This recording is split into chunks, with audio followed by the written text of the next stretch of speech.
একটা বড় ধরনের সংঘাত সংঘর্ষ হয়েছিল, আপনাদের সকলেই জানা আছে। এটার দখল নিয়ে, দখল এই পরপর বিভিন্নভাবে এখানে হয়েছে। আর এখানে একজন ভুক্তভোগী ওনার ভাইকে কীভাবে জালিয়াতির মাধ্যমে ব্যবহার করা হয়েছে, এই প্রকৃত সত্যটা আজকে উঠে এসেছে। এইভাবে নগরীর বিভিন্ন জায়গায় এই ধরনের কর্মকাণ্ড বিভিন্নভাবে পরিচালিত হচ্ছে।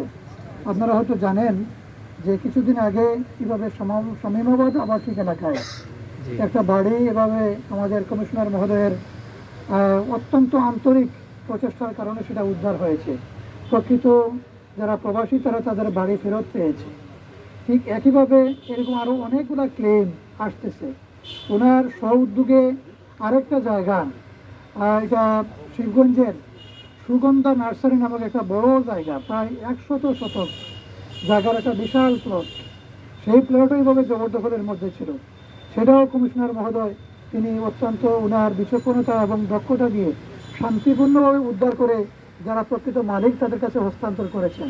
ওটা প্রায় 25 কোটি টাকা মূল্যের জায়গা। এইভাবে আরও অনেকগুলো বিষয় রয়েছে। আমি যতটুকু জেনেছি যে আসলে আমাদের কমিশনার মহোদয় অত্যন্ত আন্তরিক। বিশেষ করে আমরা দেখছি এই সমস্ত যারা ভুক্তভোগী বেশি অংশই হচ্ছেন প্রবাসী, যে দেশে তাদের কেউ একজন আছেন দেখাশোনা করেন, আর এই সুবাদে এই ভোটটা তার জায়গাটা অন্যভাবে দখল হয়ে যায়। এই দখল বাণিজ্যর যে বিষয়টা চলছে, আমরা এটার একটা পরিসমাপ্তি চাই, একটা ইতি টানতে চাই। আজকের এখানে পুলিশ প্রশাসনের পক্ষ থেকে যেভাবে আন্তরিকভাবে বিষয়টা খতিয়ে দেখা হচ্ছে এবং অত্যন্ত নিগুড়ভাবে তদন্ত করে প্রকৃত সত্যকে উদ্ঘাটন করে নিয়ে আসা হচ্ছে, এভাবে আরও অনেক ভুক্তভোগীরা এই নগরীর মধ্যেও রয়েছেন। আমরা আশা করব যে পুলিশ কমিশনার মহোদয় তিনি তার যে মহানুভবতার পরিচয় দিয়েছেন, তিনি যে তার পেশাদারিত্বের পরিচয় দিয়েছেন, তিনি তার যোগ্যতার যে পরিচয় দিয়েছেন, সেই জায়গা থেকে আমরা আশা রাখবো যে আরও যারা ভুক্তভোগী আছে তাদের ব্যাপারেও তিনি তার পক্ষ থেকে সহযোগিতা করবেন এবং এই ভুক্তভোগীরা তাদের নিজের হকটুকু তারা ফেরত পাবে। গতকালকে রাত্রেও আমার কাছে একজন প্রবাসী ব্যক্তি এসেছিলেন, এটা হলো নরসিংচেরা বাগবাড়ি, ওনার বাড়ি বেদখল হয়ে গিয়েছে। তিনি ওকে আমি পাঠিয়েছি কমিশনার মহোদয়ের কাছে, উনিকে দেখা করেছেন, উনি সে ব্যাপারে পদক্ষেপ নিয়েছেন এবং এর আগেও ওনারা এটা নিয়ে কিছু কাজ করেছেন এবং এটা বেশ এগিয়ে এসেছে। আমাদের বিশ্বাস যে ওই প্রবাসী ব্যক্তিও তিনি খুবই অসহায়, তার বাড়িটা তিনি ফেরত পাবেন এবং এইভাবে আরও অনেক লোক নীরবে নিগৃহীতে আছে। এই সমস্ত এই মিটিংগুলা এবং দখল বুঝে দেওয়ার মাধ্যমে মানুষ এখন জানতেছে এবং বিদেশ থেকে ব্যাপক আরও যোগাযোগ করতেছে। সেই একটা ভালো উদ্যোগ, এইটার জন্য আমি আসলে কমিশনার মহোদয়কে ধন্যবাদ জানাই। তিনি যে এরকম জানানোর একটা ব্যবস্থা করেছেন এবং যারা নীরবে এতদিন ভয়ের মধ্যে ছিল তারা এখন এসে মুখ খুলে কথা বলতে পারতেছে, তার সেই জমিটুকু পাওয়ার জন্য তারা কিন্তু তোমাকে তো আবেদন করতে পারতেছে। এটাও একটা সুযোগ তৈরি হয়েছে।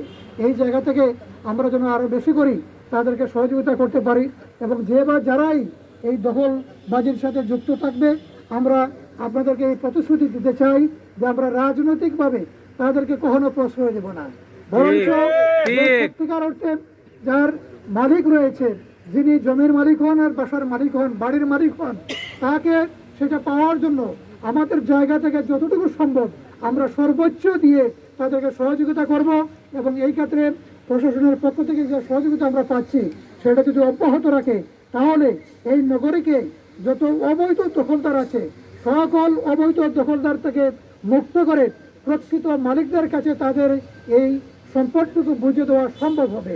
আমরা এই আশাবাদ ব্যক্ত করে আবারও আমি সম্মানিত পুলিশ কমিশনার মহোদয় সহ তার টিমে যারা কাজ করেছেন প্রত্যেককে ধন্যবাদ জানিয়ে এবং রাজনৈতিক দল হিসাবে আমরা যারা রয়েছি, এখানে বিএনপির মহানগরের ভারপ্রাপ্ত সভাপতি সাহেব রয়েছেন, একসাথে বিগত আন্দোলনে আমরা জেল কেটেছি, জেলে ছিলাম। 5 আগস্ট রাত্রে আমরা দুজন বের হয়েছি এই ছাত্র আন্দোলনের কারণে।